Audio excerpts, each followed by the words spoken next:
So ito na, hinahamon pa ni Sara Duterte itong dalawang congressman na si Joel Chua at si Congressman Abante na ando na daw siya, nagpakilala, kaya daw niyang makipag-away or makipagpatayan sa kanal.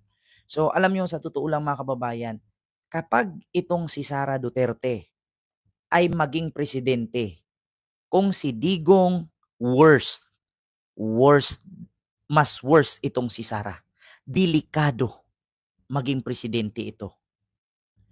Kung nagawa ni Digong ang silent martial law, baka totoong higit pa sa martial law ni Pangulong Marcos Sr. ang magagawa ni Sara.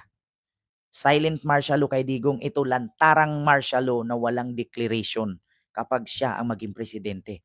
Tignan ninyo, ang congressman kung paano niya babuyin. Kayo mga kababayan na, oo, tanungin ko kayo, may mali ba si Congressman Joel Chua sa kanyang nilabas na mga pangungurakot ni Sara patungkol sa confidential fund na hindi halos maipaliwanag ni Sara? Pero ang ginawa ni Sara ay binaboy si Joel Chua.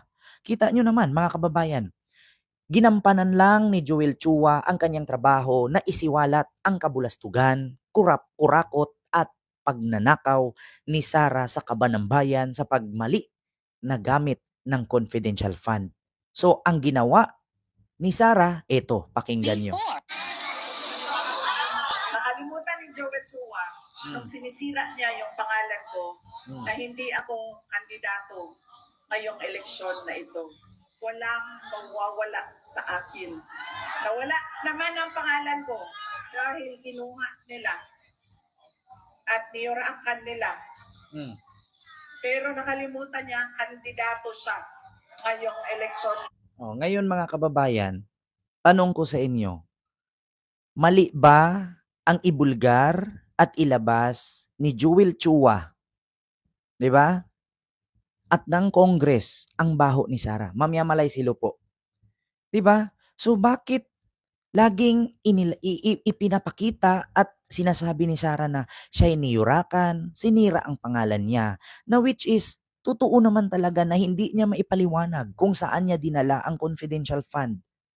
Sapagkat sabi nga ni Pangulong Bongbong Marcos, bakit kasi idaan pa sa kwentong chichirya, hindi na lang aminin kung saan dinala? Bakit ang daming alibay? May pangalang chichirya, pangalang grocery, pangalang dudong, pangalang Fiona, pangalang cellphone, pangalang sasakyan na mag-imbento pa ng mga ghost employee, ghost beneficiaries at ghost confidential beneficiaries. Pwede namang sabihin kung saan ginamit. Katulad sa pag-amin ni Duterte ng kanyang tatay na ang confidential fund ay ginamit sa pagbuo ng extrajudicial killings. Di ba? Bakit si Sara nahihirapan mag-explain kung saan ginamit at saan dinala? Ngayon, kung sino yung nagbulgar sa kanyang baho, binababoy niya sa rally. Ito po.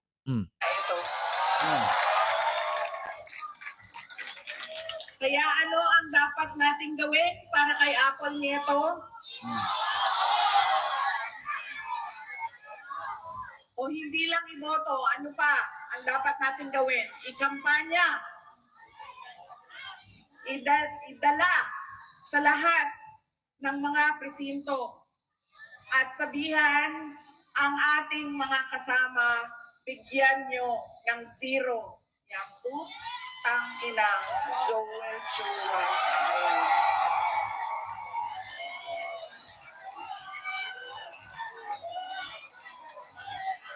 Tignan ninyo, congressman pa yan. Nasa power pa, pinagpumura na niya. 'Di ba? At bukod kay Joel Chua, mga kababayan, na kung saan nagsabi lang naman ang totoo si Joel Chua, kung saan dinala ni Sara ang confidential fund na hindi niya masabi.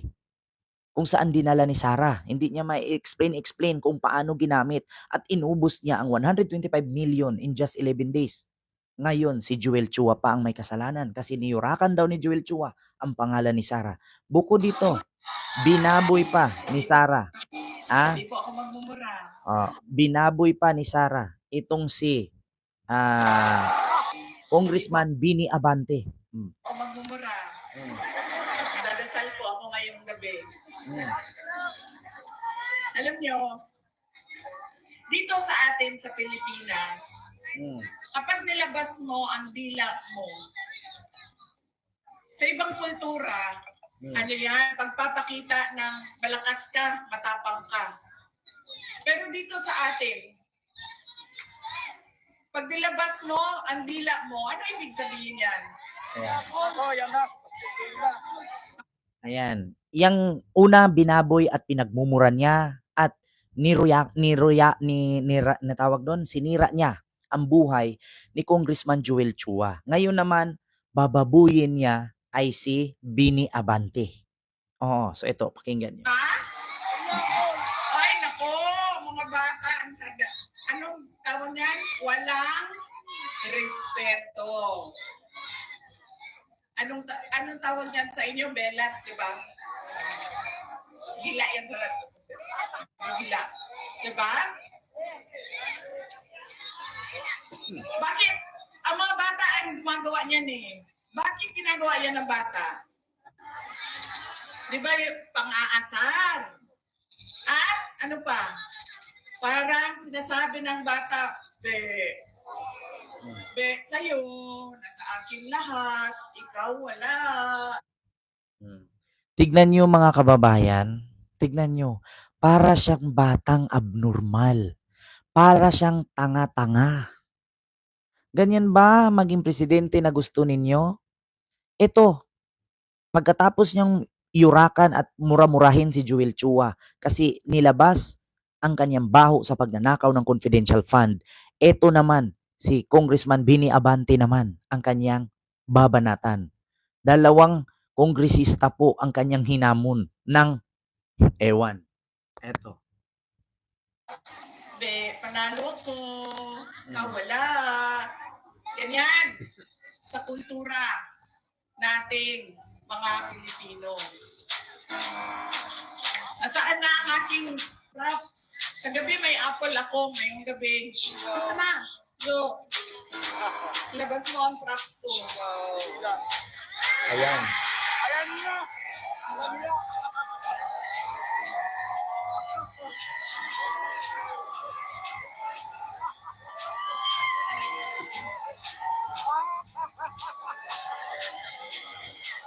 Ay, anong distrito tayo? Sinong congressman natin? Tama. Nasa tamang distrito ako, Joey. 6. District 6, Siyudad ng Maynila, Congressman Joey Uy. Tama ko, no? Ano sinasabi niya sa inyo? Naisahan ko kayo. Ako meron. Kayo wala. Ay, ano nga ba distrito ito?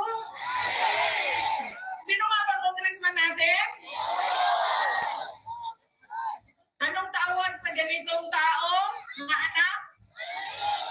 Walang? Oh. Klaro yan, ha? At kanino siya walang respeto? Sa inyo. Sa inyo siya walang respeto. Actually, mga kababayan, itong picture na to na nilabas ni Sara, totoo po to na nagkaganito itong si Congressman Bini Abante. Kasi ito po ay picture na kung saan nangdila siya sa kanya mga basher, parang ginaganon niya. Kasi meron kasi itong inaasar, which is kinuha nila, pinakalat nila at isinira nila sa mukha ni Congressman Bini Abante. Actually, ako mga kababayan, hindi man ako suporta kay Bini Abante, hindi man ako support kay Joel Chua, pero meron naman kasi silang ginawang mabuti. Bakit? Nilabas kasi nila itong kabulastugan ni Sara. Sa totoo lang, totoo naman po talagang nagnakaw. Bakit ano bang tawag ninyo sa tao nagagastos ng pera sa kaban ng bayan tapos hindi sasabihin kung saan dinala at anong pinagkagastusan? At magulat na lang kayo, resibo lang ang binigay. Sige nga, tanungin ko kayo. Ako, Vice President, may pera 1 million. ibibili ko yan ng cellphone. Tapos maglabas ako ng resibo, ilagay ko dyan, binili ko ng motor para sa service ko. Pero cellphone pala ang binili ko. Ngayon na ini-interviewhan ka ng ayos, tinatanong ka ng ayos, ang sagot mo, hindi ka sasagot. Kasi may resibo na. Mahirap kasi mga kababayan eh. Magpasa ka ng resibo, di ba? Magpasa ka ng resibo, tapos walang item. Anong tawag sa ganun mga kababayan? Ang pera na para sa tao ay kailangan may transparency at makita ang item na ibinili. Mahirap kasi yung magbigay ka ng resibo, walang item. So anong sasabihin ng kapwa mo politiko? 125 million na ubos in just 11 days. Nagpasa ka lang ng resibo, walang item. 'Di ba? Ngayon, tanungin ko kayo mga kababayan, anong tawag sa ganun? Kahit sino pong kongresista at senador, malaking question. Gagawa ka ng proyekto, may resibo, pero walang building. Sige, tanungin ko kayo, anong tawag sa ganun? Hindi naman po tayo Biringan. Hindi po tayo Wakanda. Hindi po tayo Israel. Na kunti ang lugar, maraming missile. Buti pa nga ang Israel eh. Kahit malaki ang pondo nila na nagastos, pero meron tayong nakikitang missile na pangontra sa kalaban. Mahirap yung gagawa ka ng building, merong resibo na nagastos, pero wala ka nakitang building. So saan niya itinayo? Sa Biringan? 'Di ba? Tapos pag in-interview ka ngayon at kinestyon ka ng Congress at Senate, hindi ka sasagot. 'Di ba? Tanungin ko kayo mga kababayan, pag nabisto ni congressman, pag nabisto ni senador, bababuyin mo na si senador at si congressman kasi nabisto ang baho mo. At manipulahin mo yung tao na tama ka, mali si congressman at si senador.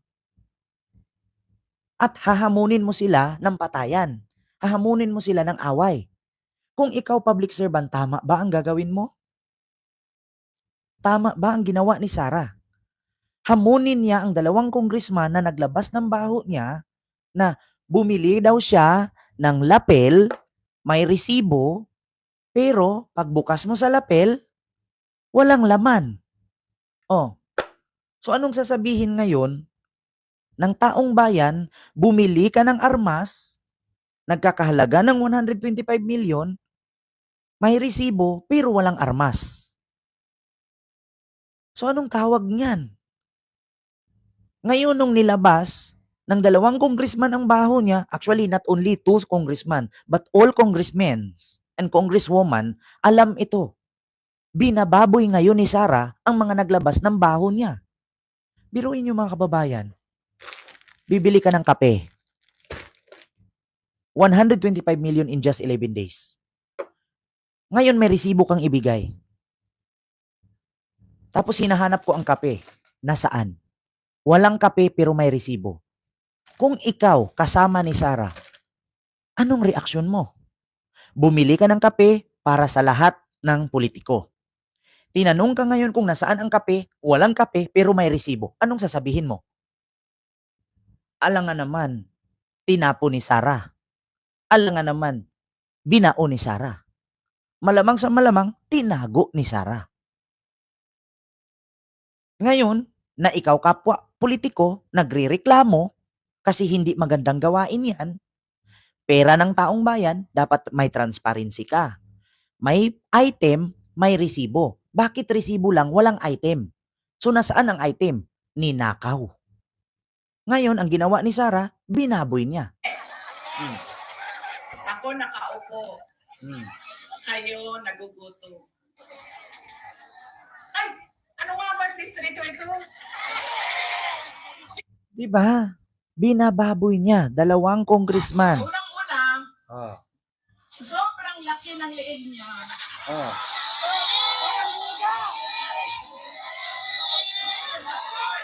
Naiipit na yung boses niya.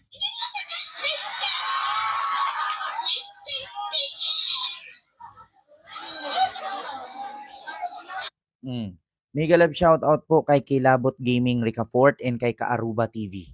Ayan, mega love shoutout po. 'Di ba?